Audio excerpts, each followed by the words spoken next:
নমস্কার বন্ধুরা, welcome to স্নেকঘাস kitchen. আজ আমি আপনাদের তৈরি করে দেখাবো আমার স্টাইলের আলু চিকেন রোল রেসিপি। চলুন দেখা যাক। এটা ভীষণ টেস্টি, তাই আমি আপনাদেরকে শেয়ার করলাম। আর এর জন্য মশলা নিয়েছি পেঁয়াজ, আলু, চিকেন সিদ্ধ, রসুন, টমেটো আর কাঁচা লঙ্কা। এবার এই পেঁয়াজ, রসুন, কাঁচা লঙ্কা, ক্যাপসিকাম, সব ক্যাপসিকামগুলো ছোটো ছোটো করে যতটা ছোটো টুকরো করা যায় কেটে নেবেন, ততটা ছোটো করে। পেঁয়াজটাও তাই, কাঁচা লঙ্কা, রসুন যতটা পাতলা করা যায় রসুন, ততটা রসুন পাতলা করে কেটে নিতে হবে। তা আমি পেঁয়াজ রসুন সব কেটে নিয়েছি, দেখুন একদম পাতলা পাতলা করে। চিকেনটাও কেটে নিয়েছি একদম পাতলা পাতলা করে। চিকেনটা সিদ্ধ করে নিয়েছিলাম, তাই একদম পাতলা পাতলা করে কেটে নিয়েছি। আর এর মধ্যে দিচ্ছি ফ্রেশ ক্রিম। এর মধ্যে ছোটো চামচে 4 চামচ ফ্রেশ ক্রিম দিয়েছি আর 3 চামচ কর্নফ্লাওয়ার দিয়েছি। ফ্রেশ ক্রিম আর কর্নফ্লাওয়ার দিয়ে আর পরিমাণ মতো নুন, আর এখানে দিয়েছি ম্যাগি মশলা দিয়েছি ছোটো চামচে 2 চামচ। তো এগুলো সব একসঙ্গে ভালো করে মাখিয়ে নেব আমি। খুব ভালো করে মিহি করব না, একটু দানা দানা থাকবে। তা সেইভাবে দেখুন এরকম আস্তে আস্তে সব মাখিয়ে নিতে হবে। ফ্রেশ ক্রিম আর ওই কর্নফ্লাওয়ারটা দিয়ে মাখিয়ে নিয়ে তারপরে এইভাবে আপনি যেরকম ইচ্ছা শেপ দিতে পারেন এটা। তা আমি এইভাবে বানিয়ে নিয়েছি। আপনারা পারলে এর থেকেও সরু করতে পারেন, ফিঙ্গারের মতো লম্বা লম্বা করে, তবুও ওটা ভালো তৈরি হবে। তা আলু সিদ্ধ দিয়েছিলাম, চিকেন সিদ্ধ আর সব রকম মশলা দিয়ে আমি এরকম লম্বা লম্বা লম্বা রোলের মতো বানিয়ে নিচ্ছি, দেখুন।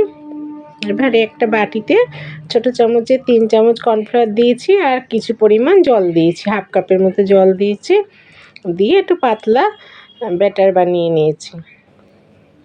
এবার এই একটা ব্রেড নিয়েছি, স্লাইস ব্রেডগুলো যে আছে নিয়েছি, আর ব্রেডের চারিদিকটা কেটে দিচ্ছি। ওই দিকটা শক্ত, ওই খয়েরি রঙ যেটা সেটা বাদ দিয়ে দিচ্ছি। এবার এই পাউরুটিটা কেটে নিয়েছি যেই রুটির মধ্যে, যে কর্নফ্লাওয়ারের ব্যাটারটা বানিয়েছিলাম, এটা এবার দিয়ে দেবো লাগিয়ে আস্তে আস্তে, অনেক করে না, ওপরটা জাস্ট একটু লাগিয়ে নিয়ে এবার আস্তে আস্তে করে একটু বেলে পাউরুটিটাকে লম্বা করে নিতে হবে বা পাতলা করে নিতে হবে। এভাবে পাতলা করে নিয়ে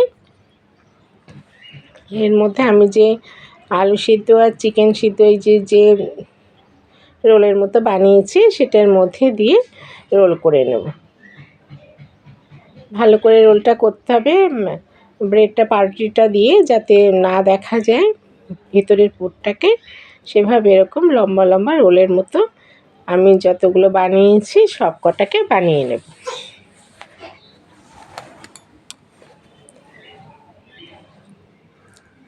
এইভাবে দেখুন সব রোলগুলোকে বানিয়ে নিয়েছি। তবে এই রোলগুলো ভীষণ লো ফ্লেমে ভাজতে হবে, যেহেতু এটা মোটা মোটা একটু আছে। লো ফ্লেমে ডবল ফ্রাই করতে হবে। প্রথমে হাফ ফ্রাই করে রেখে দিতে হবে, তারপরে ডবল ফ্রাই করে নিতে হবে, নাহলে ভেতরটা নরম থাকবে আর ভালো লাগবে না। ওই জন্য সবসময় ডবল ফ্রাই করে নিতে হবে। প্রথমে হাফ ফ্রাই করে তুলে রাখবেন, সবগুলো যখন ভাজা হয়ে যাবে লাস্টে আবার ডবল ফ্রাই করতে হবে। আপনারা এরকম বানিয়েও রেখে দিতে পারেন হাফ ফ্রাই করে। কোনো অতিথি এলে, কেউ এলে এটা বানিয়ে দিন, দেখুন ভীষণ ভালো টেস্টি হয়। এটা খুব ভালো হবে, একদম দোকানের মতো কেনা তৈরি করা খেতে মনে হবে যে দোকান থেকেই কিনে নিয়ে এসেছে। এটা ভীষণ টেস্টি হয়। তবে বন্ধুরা এটা সবসময় খেয়াল রাখতে হবে লো ফ্লেমে, আর আস্তে আস্তে প্রথমে উল্টাতে হবে, দিয়েই উল্টাতে নেই। এগুলো সবসময় আস্তে আস্তে নড়িয়ে নড়িয়ে সমানে নাড়িয়ে দিতে হবে, যাতে এটা তেলটা সব জায়গায় সমানভাবে লাগে। এইভাবে যখন হাফ ফ্রাই হবে তুলে রাখবেন, রেখে আবার ডবল ফ্রাই করে নেবেন। তো বন্ধুরা এইভাবে আমি আলু চিকেন দিয়ে রোলটা বানিয়েছি। তবে আপনাদের এই রোলটা কেমন লাগলো তা আপনারা আমাকে লাইক, শেয়ার ও কমেন্ট করে অবশ্যই জানাবেন। আর আমার রেসিপিগুলো যদি বন্ধুরা আপনাদের ভালো লেগে থাকে, আমার চ্যানেলটিকে সাবস্ক্রাইব করবেন আর পাশে থাকা বেল আইকনটিকে ক্লিক করবেন। তো চলি বন্ধুরা, আপনাদের সঙ্গে আবার দেখা হবে সুন্দর কোনো রেসিপি নিয়ে। তবে আপনারা যদি মনে করেন এরকম রোলটা বানিয়ে দেখুন, আপনাদের ভীষণ ভালো লাগবে। তো চলি বন্ধুরা, টাটা।